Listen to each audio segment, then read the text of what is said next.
the door now, becoming even more frightened being left outside. A report saying she heard footsteps just behind her. The commotion was so jarring that it captured the attention of George Olney, a local night watchman. When he came to check, Margaret explained what had been happening, prompting George to knock on the door himself and yell out to the Marr family, with no more luck than Margaret had. With the commotion intensifying even more, yet another person approached the scene, this time being the Marr family's next-door neighbor, John Murray, a pawnbroker. He'd gotten so concerned that he jumped the connecting fence in hopes of gaining access to the house.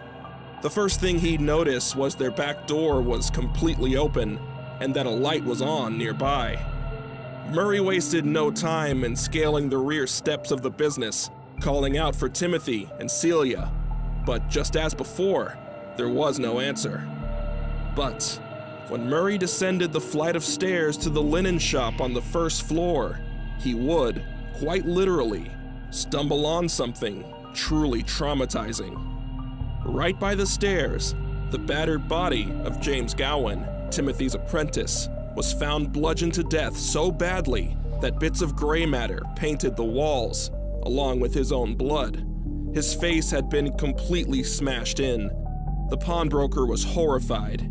He frantically hurried towards the front door to let the watchman in, but he tripped over yet another body, the body of Celia Marr, whose corpse was face down, head pummeled much like James, her wound still bleeding heavily.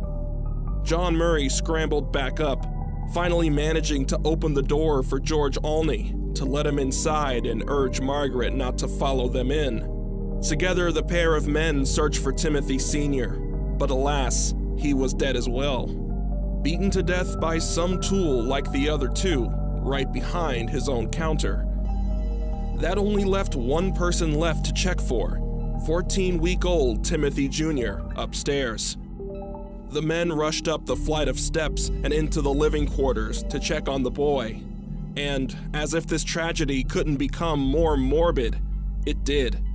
Right there in his own crib, Timothy had suffered the same fate as his parents, sharing similar head wounds by the unknown murder weapon, as well as having his throat slashed so deep that the wound nearly decapitated him. And just like that, the Marr family, plus their young apprentice, had been murdered in one of the most brutal ways possible. Had Margaret Jewell not been sent on those errands not even an hour before, it would have been very likely that she'd share the same fate.